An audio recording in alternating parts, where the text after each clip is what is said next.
کو زحمت سخن دینا چاہتی ہیں۔ اس راز کو عورت کی بصیرت ہی کرے فاش، اس راز کو عورت کی بصیرت ہی کرے فاش، مجبور ہیں معذور ہیں مردان خیرت مند، کیا چیز ہے آرائش و قیمت میں زیادہ، کیا چیز ہے آرائش و قیمت میں زیادہ، آزادی نسواں یا زمرد کا گلوبل۔ ہماری آج کی بہترین مقررہ ہیں محترمہ عطیہ بدیعظما خان صاحبہ، principal Salahuddin Ayubi memorial high school and junior college. 21 برسوں سے بحیثیت پرنسپل مصروف عمل ہیں آپ، MA BEd ہیں اور جلد ہی PhD کی سند بھی بہت جلد آپ کے ہاتھوں میں آنے والی ہے انشاءاللہ۔ کرن ویمن سوسائٹی کی صدر ہیں، بہت ہی فعال، خوش دل، خوش مزاج۔ ہم آپ کو اس شعر کے ساتھ دعوت سخن دینا چاہتے ہیں کہ دل میں جب جستجو کے شرارے چلے، دل میں جب جستجو کے شرارے چلے، تیری انگلی پکڑ کے ستارے چلے۔ محترمہ عطیہ خان صاحبہ۔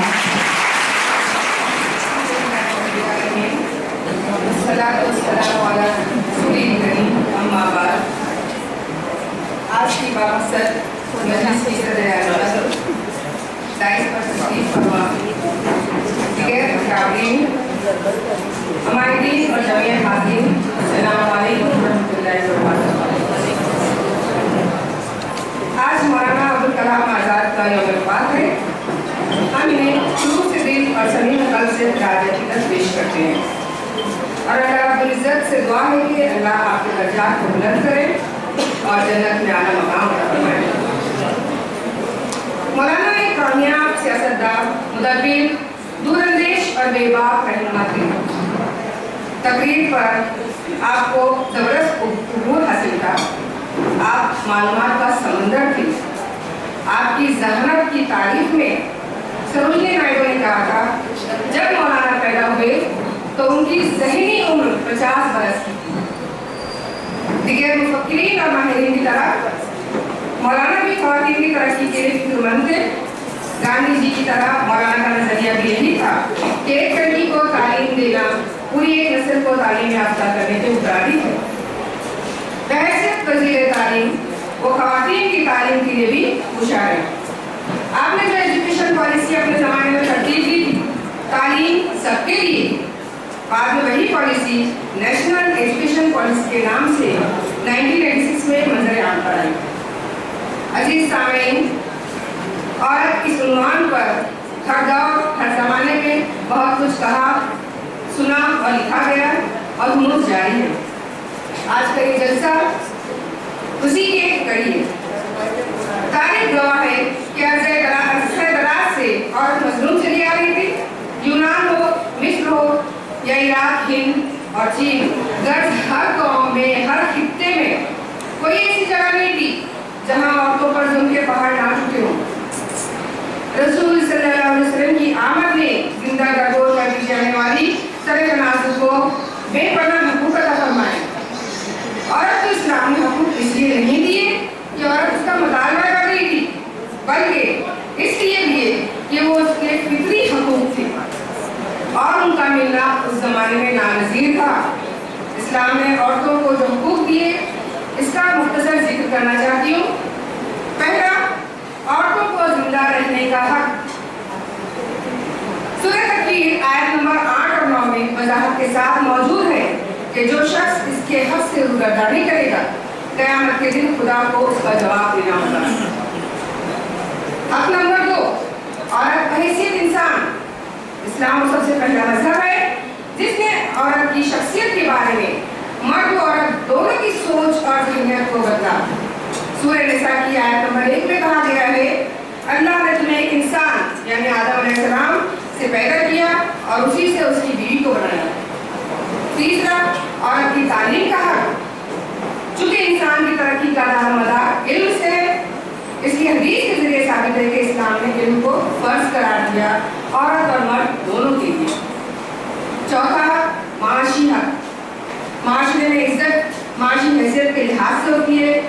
جو جہاں وہ ثروت کا مالک ہے لوگ اس کی عزت کرتے ہیں، اس کو عزت کے لحاظ سے دیکھتے ہیں और जिसके पास माल नहीं, लोग उसके करीब से गुजरना भी गवारा नहीं करते। इसलिए अल्लाह ताला ने सूरह निसा की आयत नंबर 4 में औरतों के नाम नफका और हक महर अदा करने का मर्द को लाजिम करार दिया और विरासत में बाकायदा औरतों को हक दिया गया। हक नंबर 5, माशरती मैदान। सूरह बकरा की आयत नंबर 187 में फरमाया गया कि एक औरत बीवी की हैसियत से अपने शौहर के घर की या अपने घर की मलिका है और उसके बच्चों की मोहल्ली व मुरब्बी है। सामईन, इस्लाम के इन्हीं हकूक ने मैदान जंग में उम्मे अम्मारा रज़ियल्लाहु तआला अन्हा, सब्र और रज़ा की पैकर उम्मे सलीम रज़ियल्लाहु तआला अन्हा और इल्म व दानिश का आफ्ताब व महताब हज़रत आयशा रज़ियल्लाहु तआला अन्हा और तिजारत में हज़रत खदीजा को रोशन सितारा बनाकर हमारे सामने पेश किया।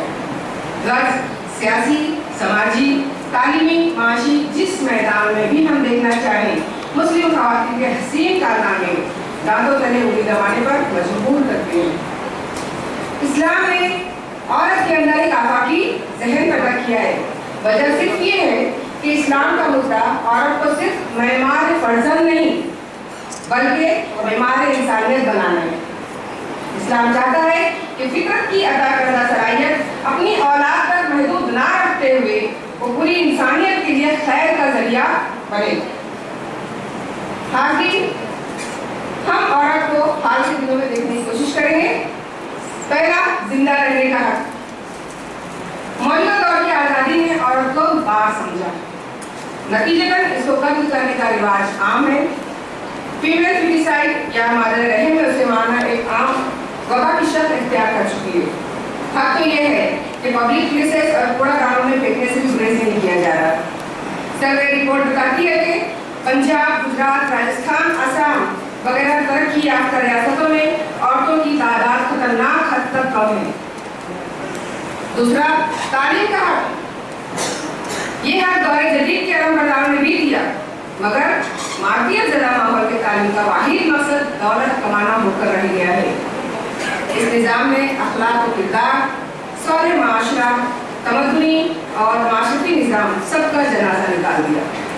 खानदानी निज़ाम तहवारा होकर रह गया है। अब घर वीरान और ओल्ड हाउस गुंजान होने लगे। इसकी वजह औरतों का मार्कियत के हवस में बेतहाशा भागना है। ये बात आम है कि हर कामयाब मर्द के पीछे एक औरत का हाथ होता है, मगर अफसोस आज औरतों को अपनी नस्ल की आबियारी के बजाय अपने खुद के स्टेटस सुधारने की ज़्यादा फिक्र है। इस्लाम ने औरत के माशी हक को तस्लीम किया है। अगर औरत कोई जगह माश अख्तियार करती है जिसके पास वक्त हो और तालीम याफ्ता भी हो तो उसको मना नहीं किया जा सकता। माहौल और हालात का जायजा लें ताकि घरेलू निज़ाम में इंतशार पैदा ना हो जाए और अपने हदूद में रहे। हाज़रीन इकराम, चूँकि हुकूक की बात चली है इसलिए यूरोप ने भी कुछ हुकूक रस्मा के नाम पर दिए हैं जिनका जिक्र यहाँ पे करना जरूरी समझती हूँ। बल्कि इसे ये कहा जा सकता है कि जानवरों के लिए खुशखबरी। पहला, कोई भी बंदा अपनी बीवी को मारपीट का निशाना नहीं बना सकता, वरना उसे जेल या जुर्माने का सामना करना पड़ेगा। दूसरा, कोई भी शौहर अपनी बीवी को बाहर काम करने से रोक नहीं सकता, उसको पार्टी या गैर जरूरी लोगों से मिलने से मना नहीं कर सकता। ये बुनियादी हकूक़ की पामाली होगी। इसके बाद कोई भी शौहर अपनी बीवी को घर के अंदर रहने की हिदायत जारी नहीं कर सकता। तलाक देने की सूरत में बीवी को जायदाद का 50% हिस्सा देना होगा और तलाक देने की सूरत में अदालत को मुतला का सारा खर्च भी शौहर को ही बर्दाश्त करना होगा। बीवी की कोई भी जायदाद हो उसमें शौहर का कोई हक नहीं होगा। शादी होते ही बीवी शौहर के जायदाद की 50% हकदार हो जाएगी और उसका इस्तेमाल किसी भी तरह कर सकती है। बहुत सी औरतें कानून सुनते ही अमेरिका की मोहब्बत में गिरफ्तार हो जाती होंगी, मगर इन कवानीन की वजह से आने वाले मसाइल का उन्हें शायद अंदाजा नहीं कि यूरोप के 70% मर्द शादी करने के लिए राजी नहीं और शादी पर गर्लफ्रेंड और लिव इन रिलेशनशिप को तरजीह दे रहे हैं। दूसरा, यूरोप के 60% मर्दों को ये यकीन है कि अगर वो शादी करेंगे तो एक और जीवन गुजार नहीं सकते और तलाक की शक्ल में बहुत सारे अखराजात का सामना करना पड़ेगा। यूरोप में मर्दों की कसीर तादाद है जो बीवियों के किरदार पर एतबार करने को तैयार नहीं। कभी कहा था, कहीं सुना था कि एक सुन्नत हटाई जाती है तो एक बिदअत आ जाती है, लेकिन जहाँ पूरा दीन ही हटा दिया गया तो बेशक वहाँ ऐसा होना ताज्जुब की बात नहीं। ये सेकुलर और लिबरल लोग इन्हीं कवानीन की गवाही दे रहे हैं जिसकी बदौलत आधे से ज्यादा यूरोप बिना बाप की औलाद से भरा पड़ा है। भयानक चेहरों वाले लोग और औरों में तादाद तलाश करते हैं।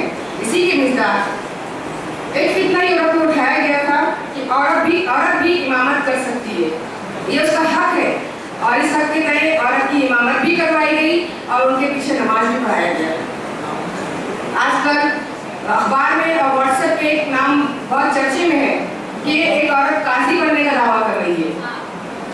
पिछले दिनों मुंबई पत्रकार संघ में चंद तलाकशुदा मुस्लिम ख्वातीन प्रेस कॉन्फ्रेंस के जरिए अपने आप को मजलूम बता रही है कि इस्लाम ने शरीयत में हमारे साथ बहुत जुल्म किया है और वो शरीयत में तब्दीली चाहती है और इसके लिए बाकायदा मुहिम चला रही है। सामईन इकराम, अहले इल्म की इस्लाह के बगैर माशरे की इस्लाह मुमकिन नहीं। अहले इल्म का गिरना कौम का गिरना है, इसलिए इन फिक्रों की पुष्टपनाही करने वाले जहनों को और उनकी साजिशों को समझना बहुत जरूरी है। आपने देखा होगा जब भी फसादात होते हैं मुसलमान मारे जाते हैं, कोई भी दहशतगर्दी का वाक़या होता है तो मुसलमान पकड़े जाते हैं। कभी हमने अखबार में न्यूज़ चैनल में ये नहीं सुना कि कोई सुन्नी था, कोई शिया था या फिर तबलीगी जमात वाला था। तो हमें इन फितनों से बल्कि तबकों से, फिरकों से, मसलकों से बालातर होकर आने वाली नस्ल को सही रास्ता दिखाना है।